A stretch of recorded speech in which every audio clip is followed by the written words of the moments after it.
The precise moment Ilhan Omar characterized Tulsi Gabbard as an Islamophobic war criminal during a live television broadcast.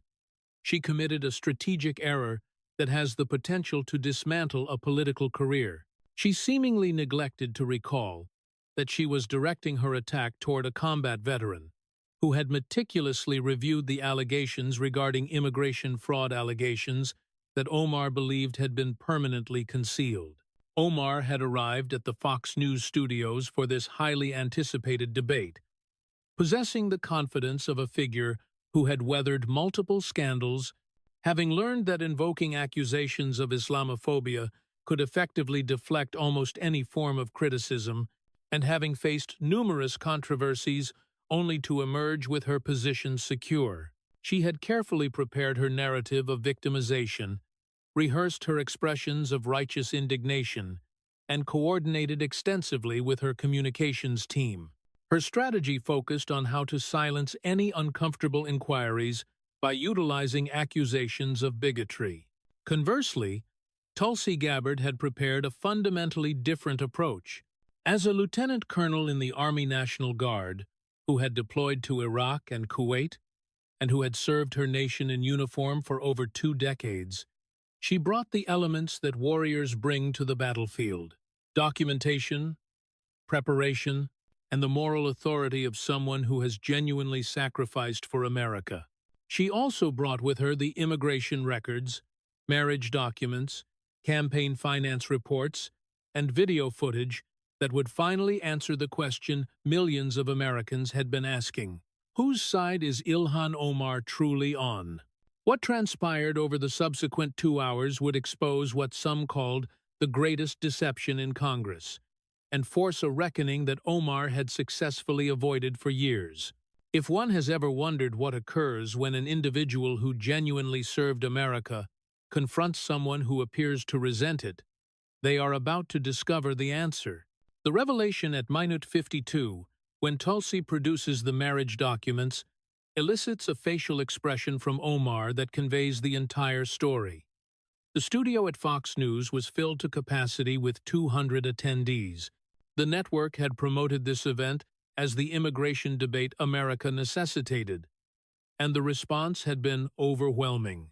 The audience was starkly divided, with Omar's supporters wearing hijabs and squad merchandise on one side, while on the other side, Tulsi's supporters appeared in military veteran gear and American flag apparel, with a small section of genuinely undecided voters situated in the middle. These individuals would be the most crucial witnesses to the events about to unfold. The set was designed for confrontation, featuring 2 podiums facing each other at an angle, a large screen behind them for displaying evidence, and Martha McCallum as the moderator, seated at a desk between them. Martha appeared composed yet alert. She had moderated contentious debates previously, but even she could not have anticipated the intensity of what was approaching. Backstage, the contrast was stark. Ilhan Omar's green room bustled with frantic activity. 4 staff members were coordinating messaging. A communications director was managing 3 phones simultaneously. 2 assistants were preparing her appearance, and a crisis management consultant was reviewing potential accusations of Islamophobia they could deploy should the situation become difficult. Omar herself sat reviewing talking points, confident that her usual playbook deflecting criticism as bigotry and invoking her identity as a shield while counting on progressive media to defend her, regardless of the facts, would be effective. In contrast, Tulsi Gabbard's green room was quiet, occupied only by her as she reviewed documents on her iPad, double-checking facts, and ensuring every allegation she planned to make was substantiated by evidence. She had learned in the military that preparation is the key to winning battles. She had learned in politics that documentation defeats deflection. Furthermore, she had learned from observing Omar's career that the congresswoman from Minnesota had never faced an opponent who arrived armed with receipts. Ilhan Omar walked out first to cheers from her section and respectful silence from the others. She wore a turquoise hijab that matched her blazer, designer clothing that likely cost more than most Americans spend on a month's rent, and displayed the confident smile of someone who believed she knew how the event would proceed. She had debated Republicans before, handled tough questions, and had always been able to play the victim card to escape accountability. She believed this occasion would be no different, but she was mistaken. Tulsi Gabbard walked out 30 seconds later to thunderous applause that lasted nearly 25 seconds. She wore a simple black blazer over a white blouse, an American flag pin on her lapel, and carried the bearing of someone who had served in combat zones and found political debates far less intimidating than enemy fire. She walked with military precision, shoulders back, head up, eyes forward, and when she took her position at her podium, she stood with the posture of someone ready for battle. The contrast was immediate and powerful. The career politician in designer clothes versus the combat veteran in professional working attire. It was the representative who had come to America as a refugee versus the soldier who had enlisted to defend it.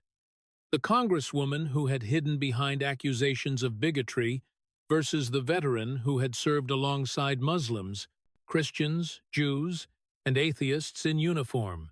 Martha McCallum welcomed both participants and laid out the format. Questions from her, responses from both, opportunities for direct engagement, and audience questions near the conclusion. She emphasized civility and substantive discussion, having no idea how quickly civility would become impossible. "Let me start with a question about representation," Martha began, looking at her notes. "Congresswoman Omar, you've spoken often about the importance of diverse voices in Congress. How do you respond to critics who say, Martha, before we get into policy discussions, I think it's important to address something," Omar interrupted, already pivoting to offense. Her voice took on that familiar tone of righteous indignation.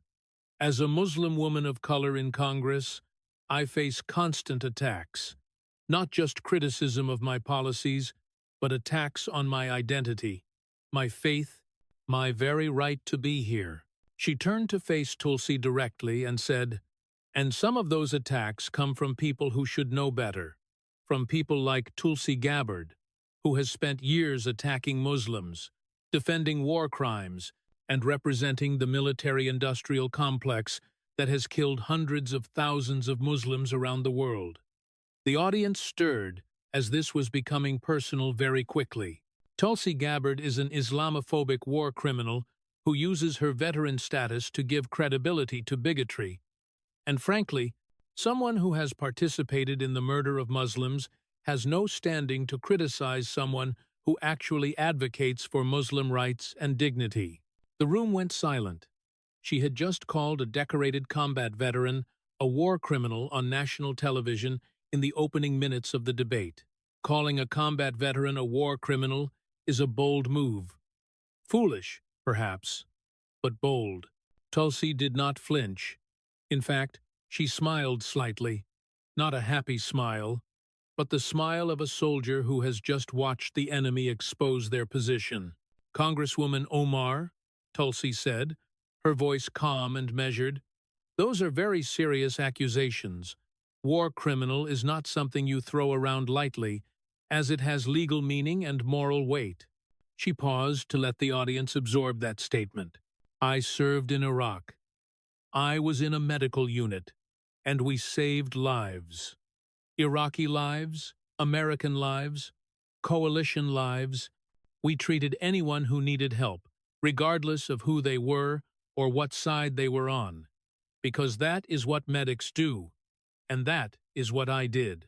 Her voice hardened slightly as she continued, "But since you want to talk about attitudes toward violence and terrorism, let's talk about your statements, specifically about September 11th.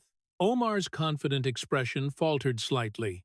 Tulsi nodded to the control room, and footage appeared on the large screen behind them, showing Ilhan Omar at a CARE event in March 2019, speaking to the audience about civil liberties and Muslim rights.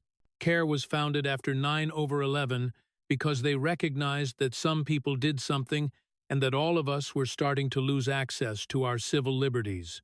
Omar's voice came through the speakers. The clip continued playing, and in context, it appeared actually worse, as Omar said it dismissively with a shrug, as if 9/11 was a minor inconvenience, rather than the deadliest terrorist attack in American history. Tulsi let the clip finish and let it sit in the air for a moment. Some people did something, Tulsi repeated slowly.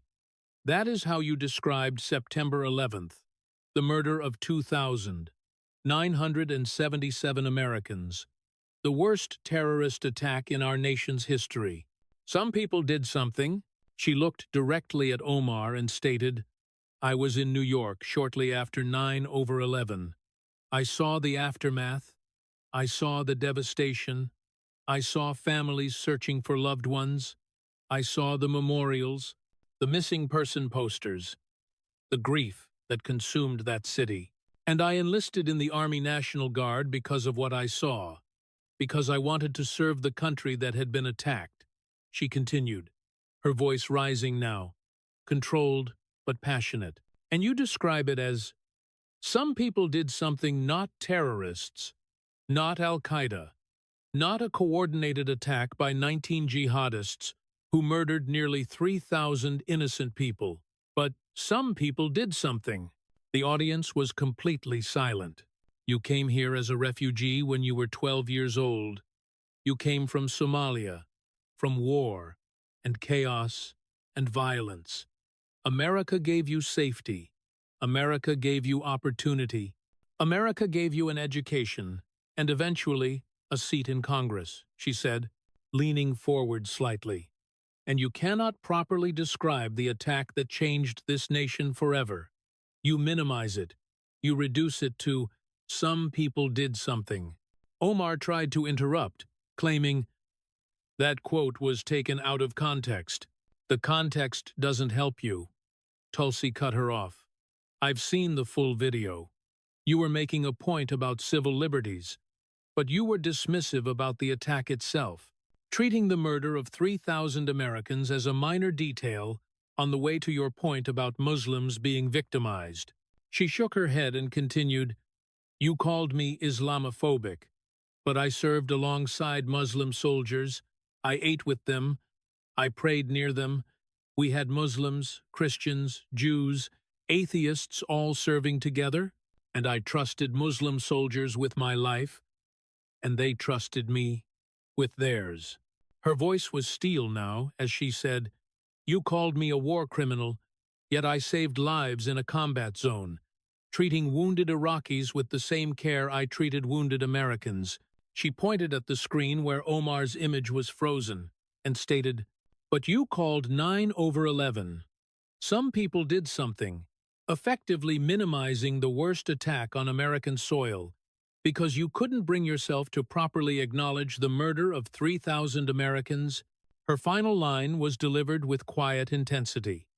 So, let me ask you, Congresswoman, who disrespects America, the veteran who served it in combat, or the refugee who minimizes its murdered? The audience erupted, half in applause and half in angry murmurs. Martha McCallum tried to regain control, but the damage was done. Omar sat at her podium looking furious and caught off guard. She had come to attack Tulsi and instead had walked directly into the one statement that haunted her more than any other. She had called a veteran a war criminal and then got exposed for minimizing 9/11. Martha McCallum, trying to steer the debate back toward structure, moved to her next prepared question. Let's discuss foreign policy. And before we move on, Omar interrupted, clearly trying to recover. I want to be clear that these attacks on me are rooted in Islamophobia. The right wing has weaponized my identity too. No, Tulsi said firmly. Let's talk about your attacks, specifically your attacks on Jewish Americans. She pulled out her iPad, and images appeared on the screen, illustrating a greatest hits collection of anti-Semitic tweets. The first image was a tweet from Omar, dated February 10, 2019, stating, "It's all about the Benjamins, baby," with a musical note emoji, responding to a question about why politicians support Israel. The second image was older, from 2012, stating, "Israel has hypnotized the world. May Allah awaken the people and help them see the evil doings of Israel." The third image showed multiple screenshots of Omar comparing Israel to Nazi Germany, defending the BDS movement, and questioning the loyalty of American Jews who support Israel. "The United States House of Representatives condemned you," Tulsi said, looking up from her iPad. "Not once, but twice, for anti-Semitism." She pulled up the House resolutions on screen, specifically H-Res 183, from March 2019, condemning anti-Semitism as hateful expressions of intolerance prompted by her statements. "Your own party, your own colleagues, felt compelled to pass a resolution condemning anti-Semitism because of things you said," she noted. Omar tried to defend herself, saying, "I was criticizing the Israeli government's policies. It's all about the Benjamins is not policy criticism." Tulsi interrupted. "That is an anti-Semitic trope. The idea that Jews use money to control policy is old. It is vile, and it is exactly what you tweeted." She switched images on the screen to "Israel has hypnotized the world" and stated, "That is another anti-Semitic conspiracy theory.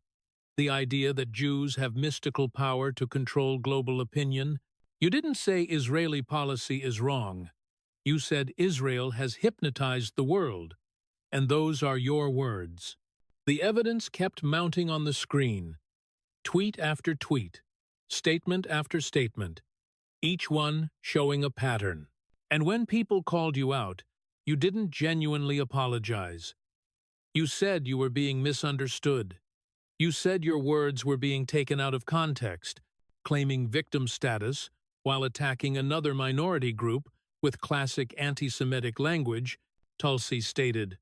Tulsi put down the iPad and looked directly at Omar. "Let me ask you something. If I tweeted, 'It's all about the welfare' when discussing a social program, what would you call me?" There was silence. "If I said, 'Somalia has hypnotized its diaspora,' what would you call me?" Still silence. "You'd call me racist. And you'd be right, because those would be racist statements using stereotypes to attack an entire group of people," she said, leaning forward. "But when you do the same thing to Jews, you call it policy criticism. When people condemn you for it, you call them Islamophobic.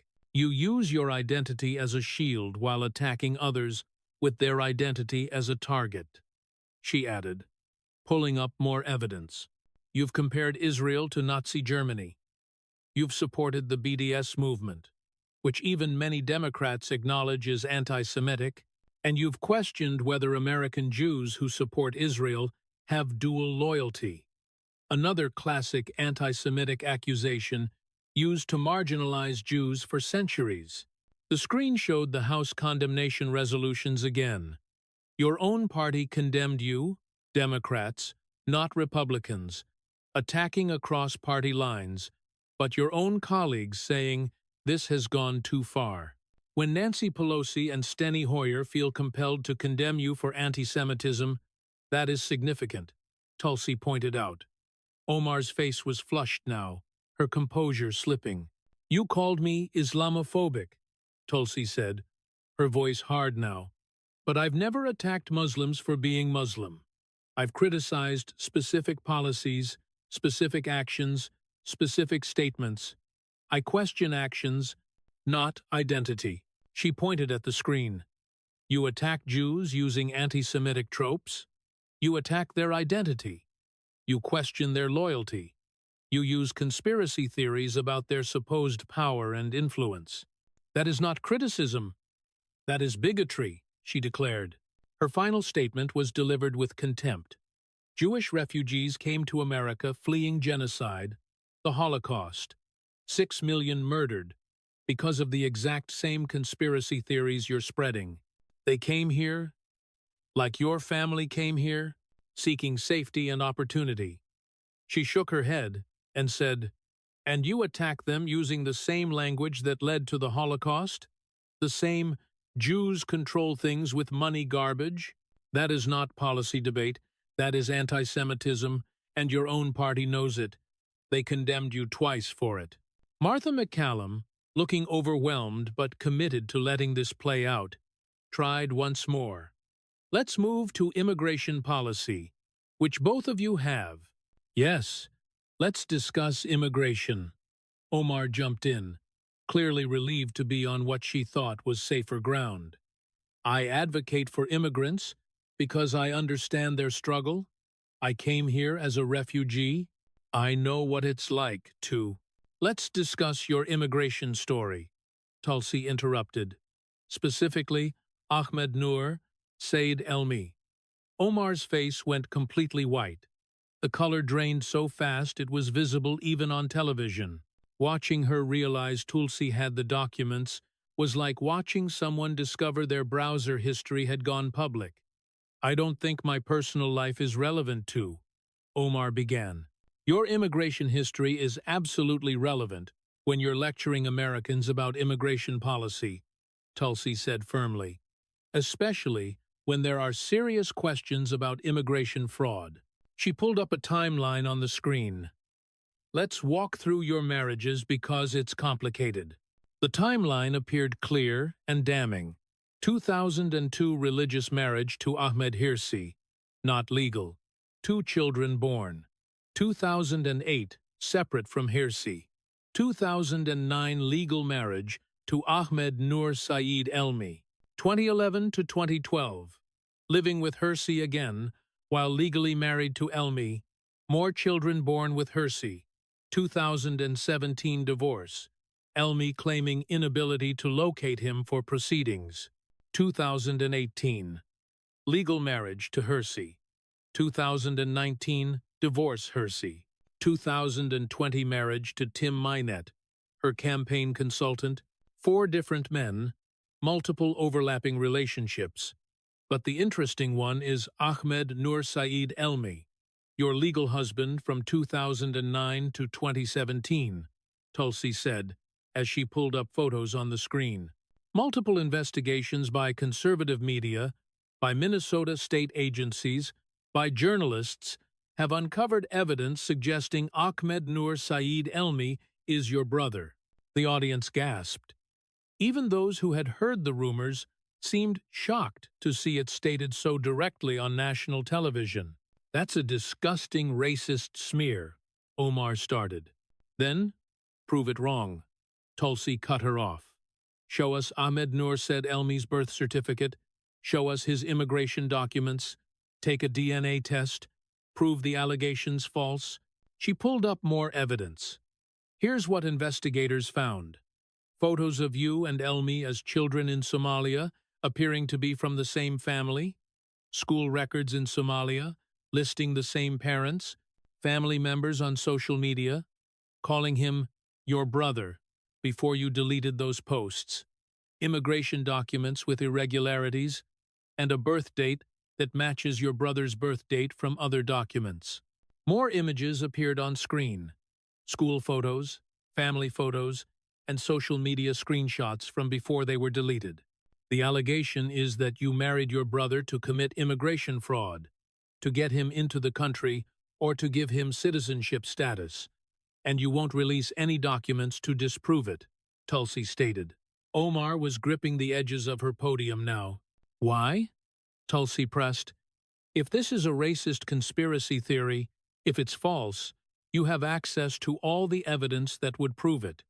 Birth certificates, immigration records, DNA tests, release them." Silence followed. "You can't, or you won't," Tulsi said, followed by more silence. "Let me tell you what we can prove," Tulsi continued. "Even without the brother allegation, you have a documented problem." She pulled up Minnesota Campaign Finance Board documents. "You filed joint tax returns with Ahmed Hirsi in 2014 and 2015. That's documented in the Minnesota investigation, but you were legally married to Ahmed Noor Syed Elmi during those years. The documents appeared on screen with official letterhead, and clear violations noted. Filing joint tax returns with someone who is not your legal spouse is tax fraud. Not alleged. Not conspiracy theory, but documented and proven. You paid a fine of $3,469 to the Minnesota Campaign Finance Board for violations including improper tax filings, she noted, holding up the fine documentation. You paid the fine. You never explained what you did. You just paid it, and moved on, hoping nobody would notice. Tulsi walked closer to Omar's podium. You came here as a refugee. The immigration system gave you everything: safety, opportunity, education, eventually a seat in Congress. The American dream. Her voice was hard now. And you potentially gamed that system, committed fraud, married your brother to get him immigration status, then filed fraudulent tax returns. These aren't wild accusations. There's documented evidence, documented fines, documented irregularities, she said, pointing at Omar. You lecture us about immigration reform. You want open borders. You want amnesty for everyone. You attack ICE, attack enforcement, attack anyone who thinks immigration laws should be followed. She shook her head and said, but you won't answer basic questions about your immigration, about your potential fraud, about your manipulation of the system you claim to want to reform. Her final line was devastating. That is not advocacy. That is hypocrisy. Or it is guilt. You choose which one. Martha McCallum, now fully committed to letting this confrontation play out, moved to her next topic. Let's discuss ethics and transparency in government. Perfect, Tulsi said before Martha could finish. Let's discuss Congresswoman Omar's $2.8 million problem. She pulled out FEC filings and held them up for the cameras. Nothing says working for the people like funneling millions to your husband. Your current husband, Tim Minett, runs a consulting firm called the E Street Group, which does work for political campaigns, including yours, she stated. How much has your campaign paid his firm since you married him? She asked. Omar tried to deflect, saying, campaigns hire consultants all the time. How much? Tulsi pressed. That information is public record. $2.8 million, Tulsi said, pulling up the exact figures on the screen. Your campaign has paid your husband's firm $2. $8 million. Almost $3 million, she noted. The numbers appeared on the screen, pulled directly from FEC reports, with each payment documented and each amount clear. But it gets better. Let's talk about the timeline of your relationship with Tim Minett, Tulsi said, as a new timeline appeared. 2018.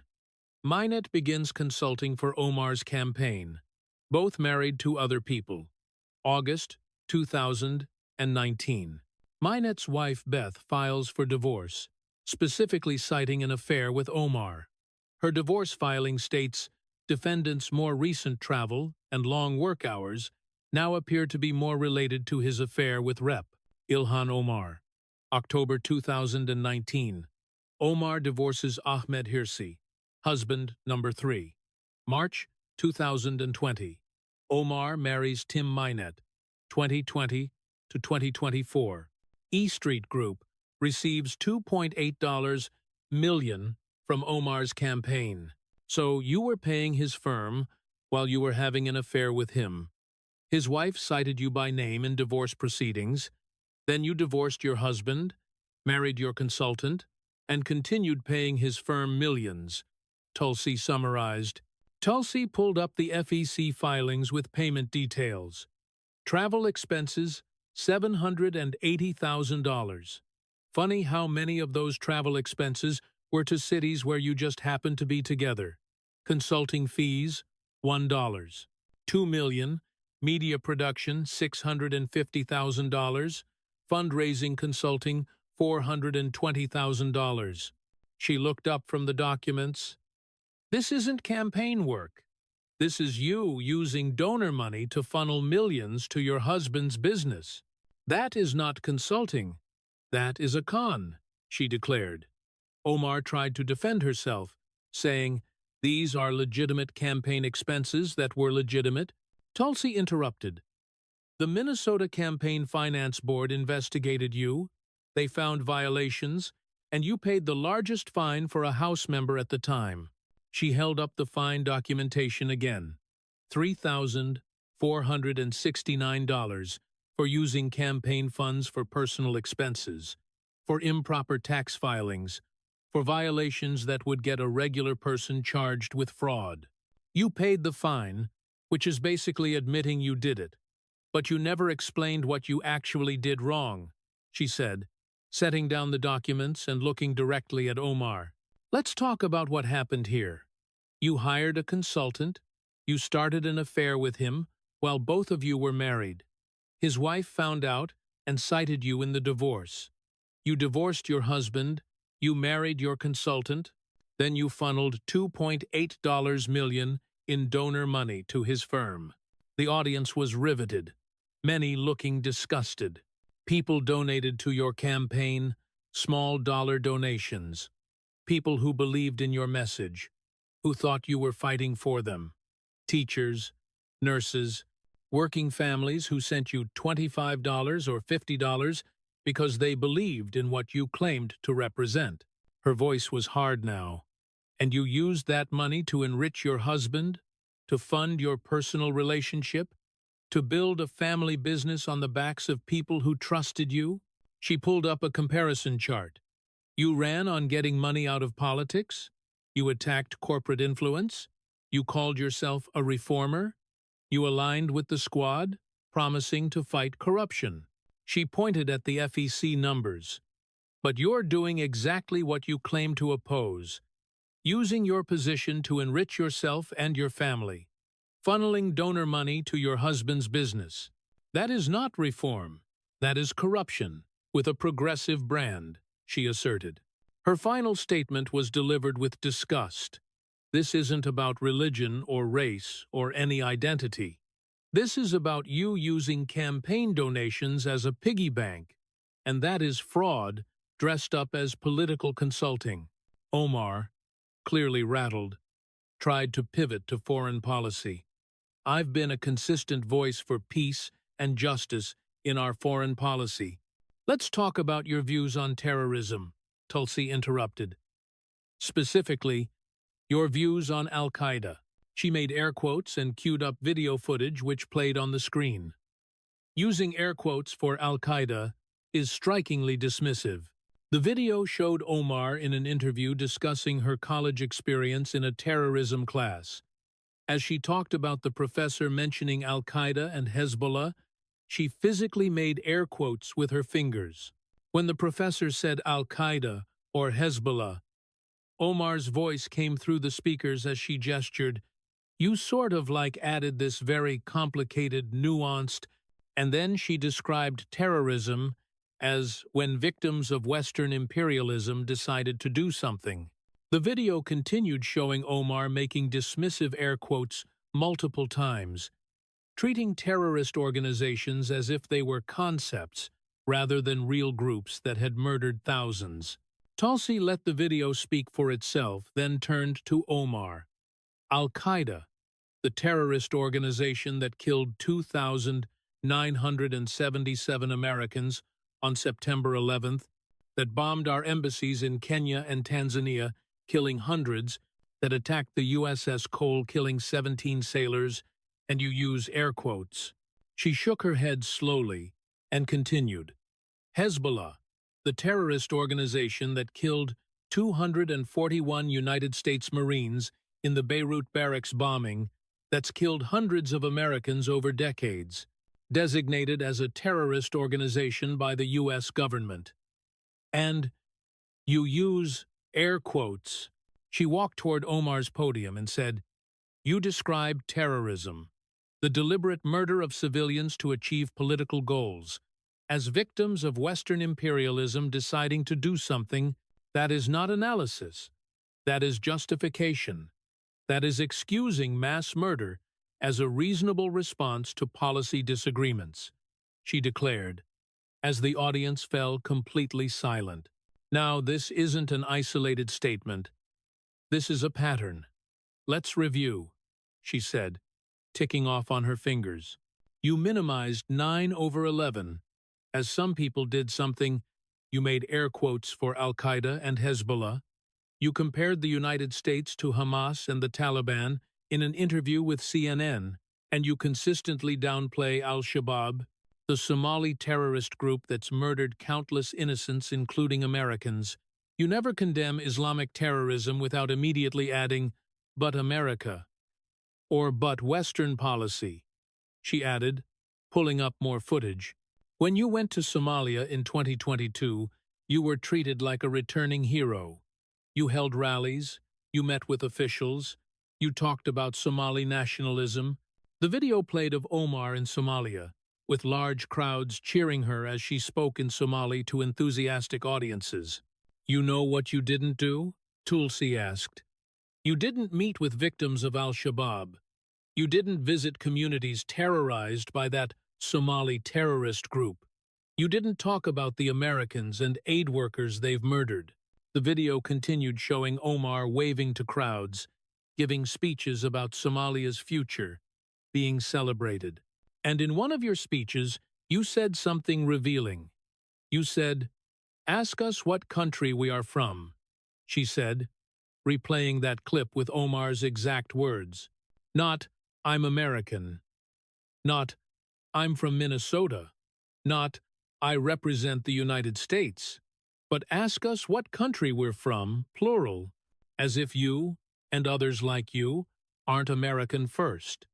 As if your identity is Somali, not American.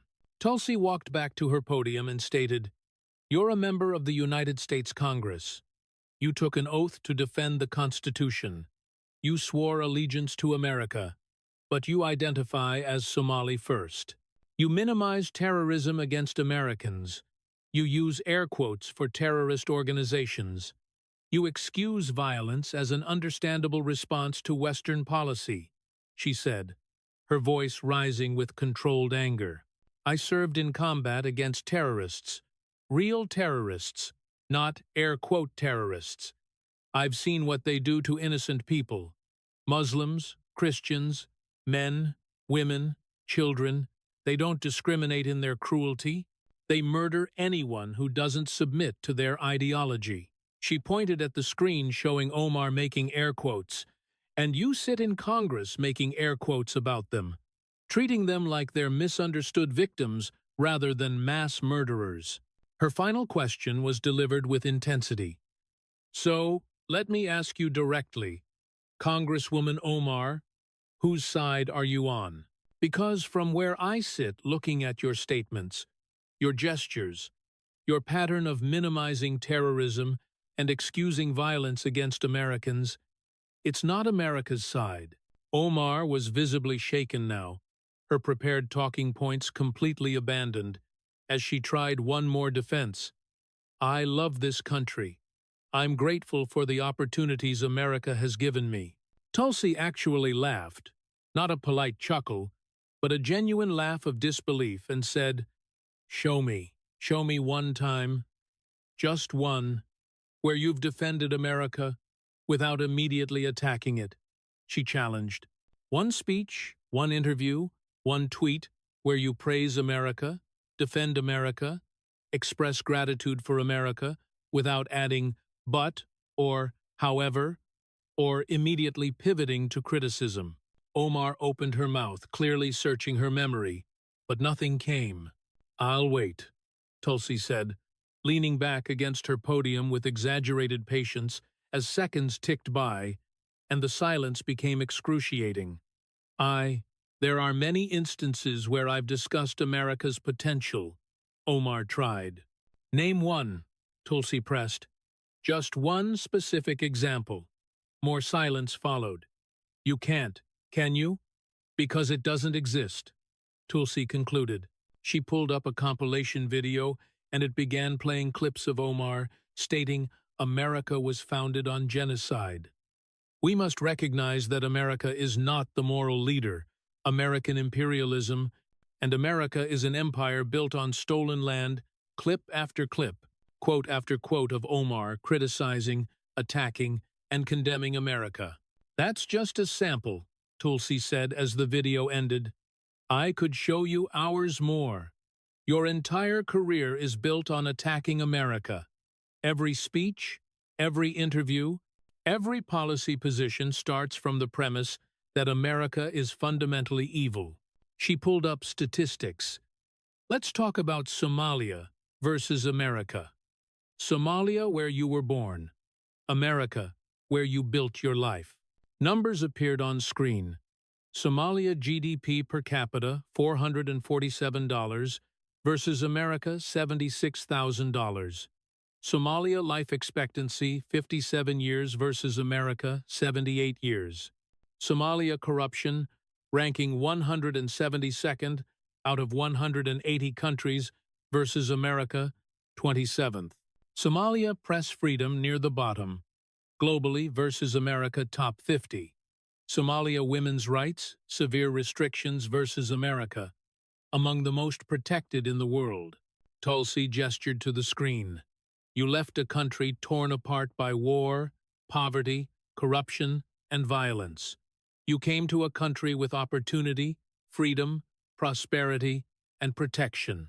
And you spend every single day attacking the country that saved you, while never criticizing the country that failed you.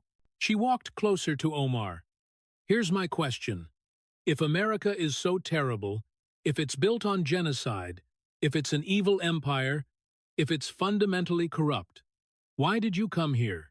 Why did your family seek refuge here instead of Saudi Arabia or Egypt or any other Muslim-majority country? She asked. Omar started to answer, but Tulsi continued. And why do you stay? Somalia is free. You can renounce your citizenship and go back. But you don't. Why? She asked, then answered her own question. Because America gave you opportunities you would never have in Somalia. You wouldn't be a member of parliament there. You wouldn't have the freedom to criticize the government. You wouldn't have the platform, the voice, the power you have here. Her voice was hard now. You wouldn't be able to do any of the things you do here. Somalia doesn't have those freedoms. Somalia doesn't have those opportunities. Somalia doesn't protect women's rights the way America does. She pointed at Omar. But you can't admit that. You can't express gratitude.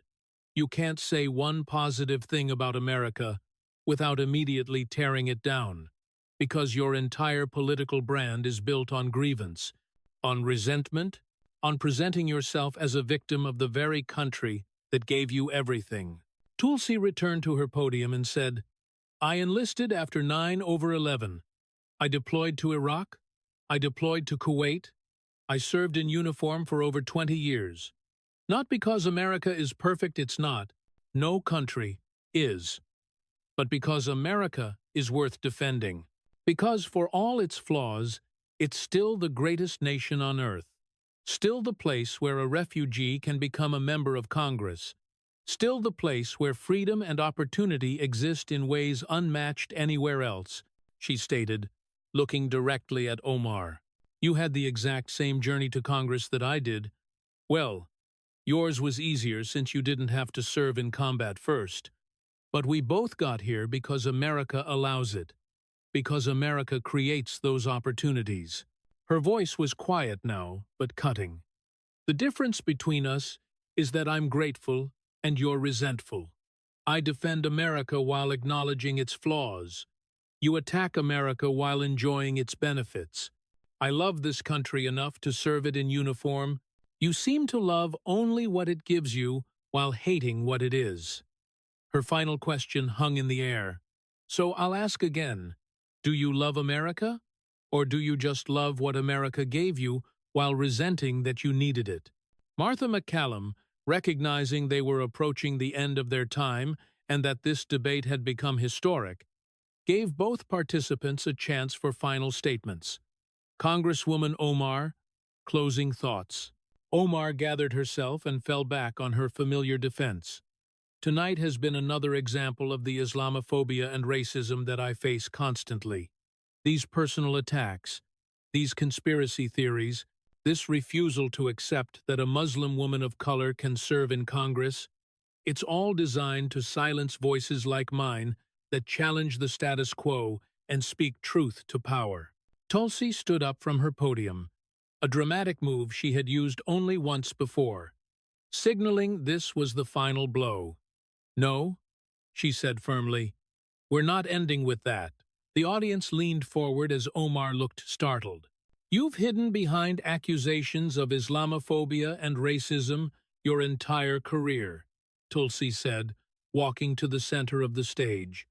"Every time someone asks you a tough question, every time someone demands accountability, every time someone points out your statements or your actions, you cry bigotry, claim victim status, and hope everyone will back down rather than be accused of prejudice." She stopped in the center, standing between both podiums, and declared, "Tonight, that ends." She began to recite from memory, her voice taking on the formal tone of someone reciting something sacred. "I do solemnly swear that I will support and defend the Constitution of the United States against all enemies, foreign and domestic, that I will bear true faith and allegiance to the same, that I will take this obligation freely, without any mental reservation or purpose of evasion, and that I will well and faithfully discharge the duties of the office on which I am about to enter. So help me God." She let the words settle and said, "That's the oath you took when you became a member of Congress on January 3rd, 2019. The oath to support and defend the Constitution, the oath to bear true faith and allegiance to the United States, the oath I took when I joined the military, the oath every federal official takes." She looked directly at Omar and asked, "Have you kept that oath?" Before Omar could respond, Tulsi began walking through everything. "You minimized 9/11, the worst attack on American soil by foreign enemies. That is not defending America against enemies, that is minimizing what they did. You spread anti-Semitism, attacking Jewish Americans with classic conspiracy theories. That is not supporting the Constitution's guarantee of equal protection. That is bigotry. You potentially committed immigration fraud, gaming the very system that gave you refuge. That is not bearing true faith and allegiance. That is betraying the system that saved you. You funneled $2.8 million to your husband's firm from campaign donations. That is not faithfully discharging your duties. That is corruption. You made air quotes for Al-Qaeda and excused terrorism as an understandable response to Western policy. That is not defending America against enemies. That is sympathizing with them. You identified yourself as Somali first, telling people to ask what country you're from rather than identifying as American. That is not bearing true faith and allegiance to the United States. That is divided loyalty. You attack America constantly while never defending it, while never expressing genuine gratitude for the opportunities it gave you. That is not supporting and defending the Constitution. That is resenting the country you swore to serve." She walked closer to Omar's podium and stated, "Every part of that oath, every single clause, you violated not once, but repeatedly, consistently, as a pattern of behavior spanning your entire career." The room was completely silent. "So, here's what Americans want to know, Congresswoman Omar, and I want you to answer honestly," she said, pausing to let the moment build. "Are you an American who happens to be Somali, or are you a Somali who happens to be in America?" She let that question sit, then asked, "Do you love America, or do you love only what America gave you?" Another pause followed, then, "Do you serve the Constitution you swore to defend, or do you serve an ideology that excuses terrorism, minimizes attacks on Americans, and resents the very nation you represent? Omar tried to respond, her voice shaking. These are outrageous. I have always served. No, Tulsi cut her off. You've served yourself. You've served your family, funneling millions to your husband. You've served your ideology defending terrorists and attacking America, but you haven't served the country that elected you. She returned to the center of the stage.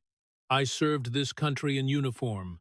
I deployed to combat zones. I risked my life for America, not because it's perfect, but because I believe in what it represents, because I'm grateful for the opportunities it gave me, because I love this country enough to defend it. She pointed at Omar. You came here as a refugee. You were given everything: safety, education, opportunity, power, and you spend every day attacking the country that saved you. That is not service. That is resentment. That is contempt. Her final statement was delivered with absolute conviction. You took an oath to support and defend the Constitution, but you mock that oath every time you minimize terrorism, spread anti-Semitism, excuse violence, attack America, and identify as Somali first. You mock it every time you hide behind accusations of bigotry rather than answer for your actions.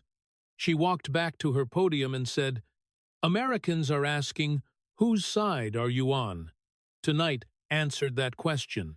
And your silence, your inability to defend America without attacking it, your refusal to release documents proving your innocence, your pattern of excusing enemies and attacking your own country, that silence is the loudest answer of all. She sat down, composed. Mission accomplished. The audience erupted, not everyone, as Omar's supporters sat in shocked silence, but the majority rose to their feet, applauding, and the ovation lasted nearly 30 seconds. Martha McCallum had completely lost control of the broadcast, but it didn't matter. This was history. Omar sat frozen at her podium. She couldn't cry Islamophobia because Tulsi had used her own words. She couldn't claim racism because everything was documented. She couldn't deflect because every accusation had been backed by evidence. She had nothing left. No defense, no explanation, no way out. The cameras captured everything. Her face drained of confidence, her hands gripping the podium the moment when the victimhood narrative met documented facts and lost. It was over. The footage hit social media before Omar had even left the building. By the time both participants reached their cars through different exits, Omar's security hustled her out a side door, while Tulsi walked out the front to cheers. The first clips had 12 million views. By midnight, there were 63 million views, and by 96 hours, 143 million views across all platforms, including TikTok, YouTube, Twitter, Facebook, and Instagram. It was everywhere, with international coverage from the BBC, Al Jazeera, and European outlets. The debate had become a global phenomenon. Whose side are you on became an instant cultural moment, and the question conservatives asked about every controversial politician, every anti-American activist, and every person who seemed to benefit from America while attacking it. Omar Exposed trended for 7 straight days, spawning countless memes of Omar making air quotes with captions about various things she minimized, and the some people did something, quote, became permanently attached to her image. The brother marriage allegations, long dismissed as conspiracy theory by mainstream media, suddenly couldn't be ignored. Fox News played it on loop for 10 days straight, brought in investigators who had worked on the marriage allegations, giving them a mainstream platform to present evidence that had been buried, interviewed former Omar associates who confirmed the timeline and showed the documents Tulsi had referenced, which were now fully public and undeniable. CNN and MSNBC tried damage control with context, needed and Omar's statements under attack as initial angles, but their own audiences weren't buying it. The comments on their articles and videos were brutal, asking how one provides context, for some people did something when the evidence is documented. Even liberal outlets had to acknowledge the damage. The New York Times ran a piece titled, "Omar's Past Statements Return to Haunt Her." The Washington Post published questions about immigration and ethics dog Minnesota Congresswoman, and Politico asked, "Can Ilhan Omar survive her own words?" The answer was becoming increasingly clear. No. Omar's office went silent for 48 hours. No statements, no press releases, no tweets. As her communications team was in full crisis mode, trying to figure out how to respond when everything Tulsi had said was documented and verifiable. When Omar finally tweeted, it was predictably weak. Tonight's attacks were rooted in Islamophobia and racism. But I will not be silenced.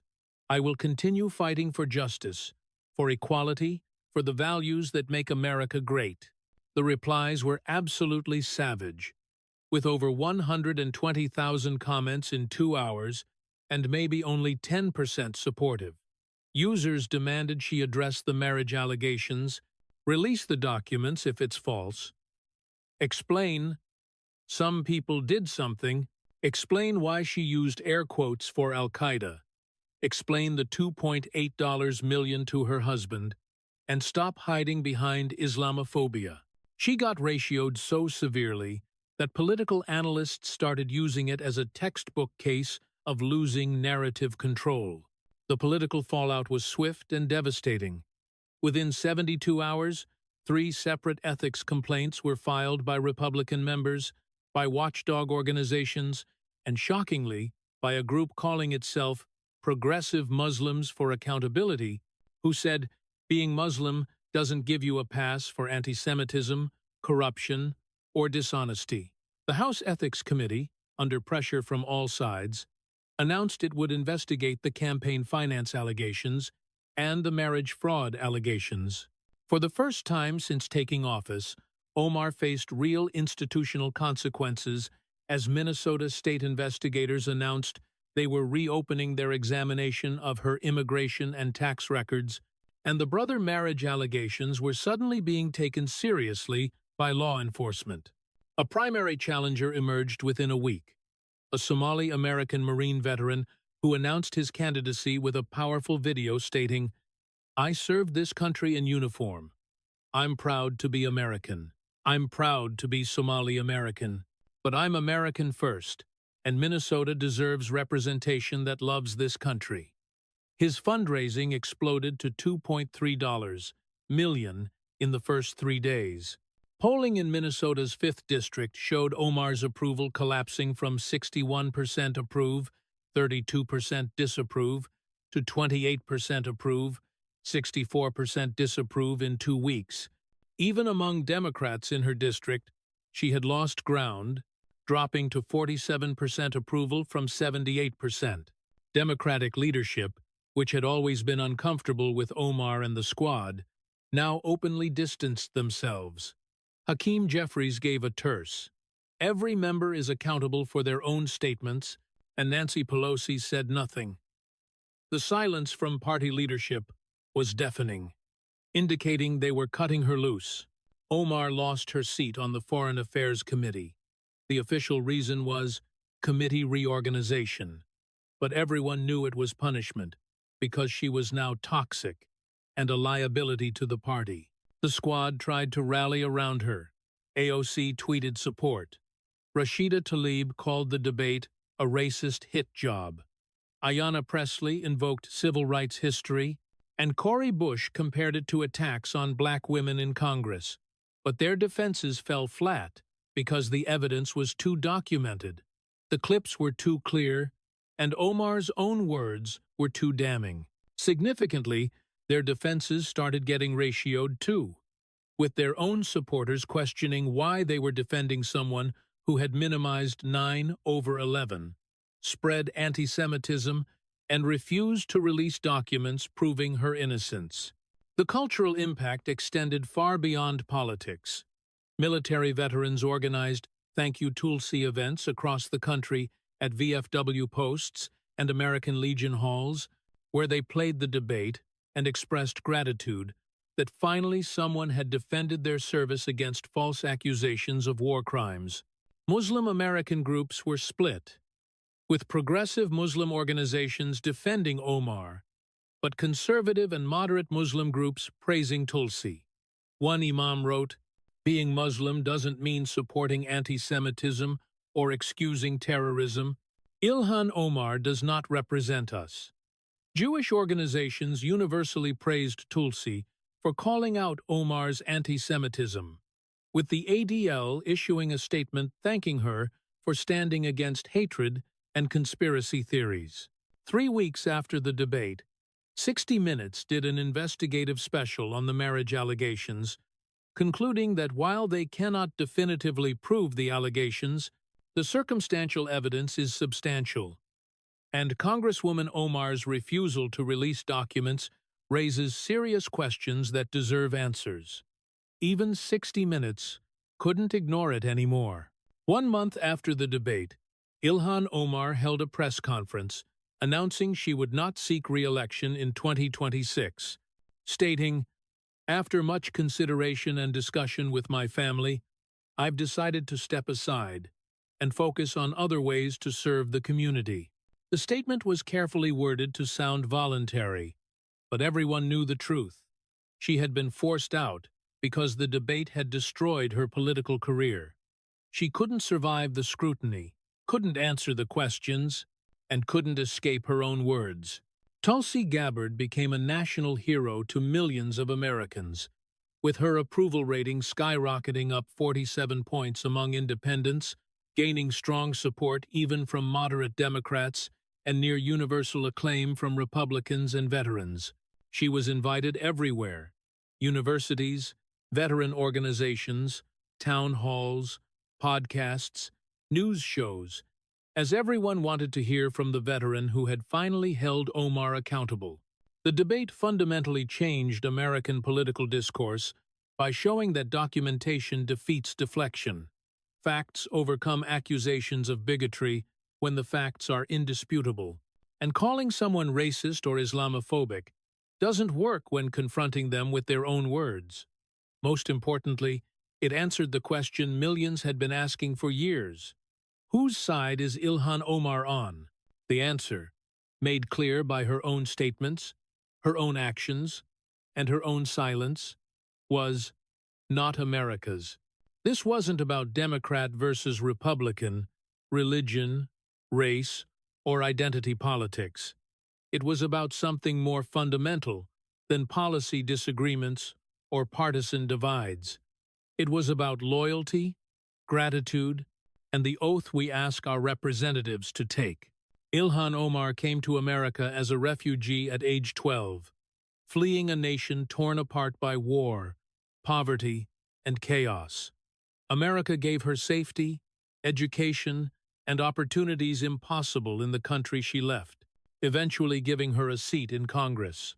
Yet, she spent her entire career attacking the country that saved her, minimizing the worst terrorist attack in American history, spreading anti-Semitic conspiracy theories, excusing terrorism as an understandable response to Western policy, using air quotes for terrorist organizations, identifying as Somali first, and refusing to express genuine gratitude. When asked to defend America without attacking it, she couldn't name a single example. When presented with evidence of potential immigration fraud, she refused to release documents proving her innocence. When confronted with campaign finance corruption, she had no explanation beyond paying a fine. She thought she could hide behind accusations of Islamophobia and racism, claiming victim status to protect herself from accountability. But she was wrong. Tulsi Gabbard did what needed to be done. She brought documentation, presented facts, asked direct questions, and refused to be intimidated by false accusations of bigotry. She did it as a veteran who had earned the moral authority to question someone else's loyalty to America, asking the simple question that destroyed Ilhan Omar's career. Whose side are you on? Omar couldn't answer, because the honest answer revealed through her statements and behavior was that she is not on America's side. She benefits from America while resenting it, enjoying the opportunities it provides while attacking the nation that provides them. That is not representation, that is exploitation. Americans deserve representatives who love this country, who are grateful for its opportunities, who understand that serving in Congress is a privilege, not a platform for attacking the nation, and who honor the oath they take rather than mocking it. Tulsi Gabbard showed us what real public service looks like. Enlisting when your country is attacked, deploying to combat zones, serving in uniform for decades, and risking your life for a nation you believe in. That is service. What Ilhan Omar did, using campaign donations to enrich her husband, spreading anti-Semitism, minimizing terrorism, and attacking America while benefiting from it, is not service. It is a deception. If you believe representatives should love America and honor their oath, share this story. Comment the oath if you believe elected officials should defend the country they serve. Because Tulsi Gabbard asked the question that matters most. Whose side are you on? And Ilhan Omar's silence, her inability to defend America without attacking it, her refusal to answer questions about potential fraud, and her pattern of excusing enemies while condemning her own country, was the loudest answer of all. Real representatives serve America. Fake ones serve themselves, and Americans can tell the difference.